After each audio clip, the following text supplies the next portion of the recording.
When we look again at the whole biblical narrative, God's plan was to rescue us and redeem us in Jesus.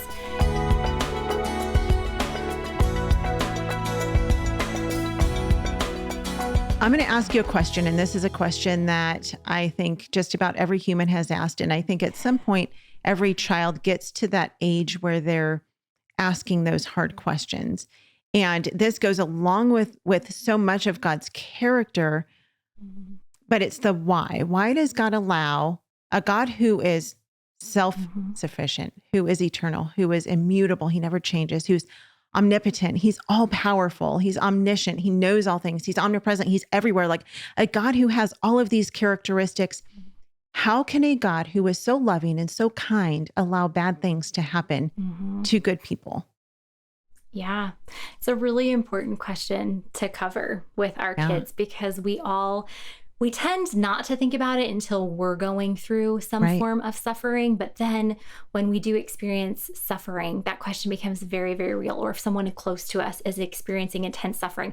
And that actually is something that we do cover in the next unit, where we talk about the attributes that God invites us to reflect. Because theologians have also called these communicable attributes, these attributes God invites us to reflect. They've also called them God's moral attributes.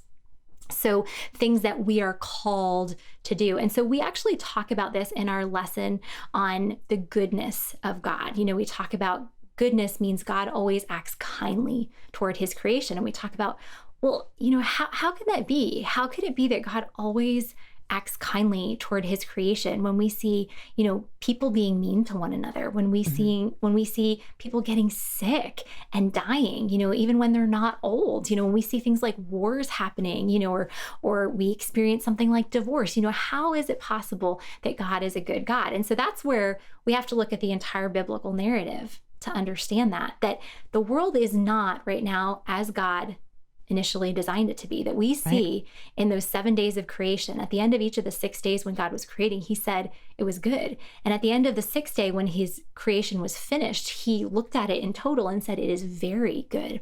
And then we have Genesis chapter 3, where we see Adam and Eve, rather than choosing to love, trust, and obey God, they choose to love, trust, and obey themselves. And when they do that, they became sinful and God cursed the ground. And so now we have all inherited their sin, and we live on the earth that has this ground that has been cursed. Romans 8 talks about all creation groaning in the pains of childbirth until now. And so then we talk about, that's the cause of the bad things. Is God the one that caused that to happen? No, humans made the decision to rebel. God allowed that. He allowed them that freedom to choose rebellion, but it was our choice. It was not how God initially designed creation. And then we also talk about, when we look again at the whole biblical narrative, God's plan was to rescue us and redeem us in Jesus. And the plan is not for us to stay stuck here, but that one day Jesus is going to return and he's going to recreate the heavens and the earth, and we can live with him forever. But then we also look at this amazing promise that God gives us in Romans chapter 8, that in Romans chapter 8, verse 28, it says, "And we know that for those who love God, all things work together for good, for those who have been called according to his purpose." And then how does that take place? Verse 29 explains that. It says, "For those whom God foreknew, he also predestined to be conformed into the image of his son." And so we talk with kids about, these bad things, there's sometimes we're not going to be able to understand. We're not going to be able to understand, why did God allow my mom to get cancer?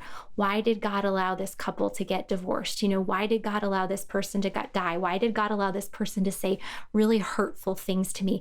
And we're not going to have these answers, but we can trust that God is being true to his promise to use those things to make us more like Jesus, because of all the attributes we've already learned about God. The fact that God is eternal and infinite, the fact that he is wise, that he alone is wisdom, that he is faithful to his promises. And because we understand these other attributes of God as they're revealed in Scripture, we can then trust that God is being true to his word, even when in the moment we can't make sense of it. So obviously, I just gave a very long explanation with 4-year-olds. I do not talk that long to them, explain it in simpler words, have them do things with their hands, but just to make sure that as we're learning these attributes of God, we're helping kids make sense of the world based on these attributes that God has revealed.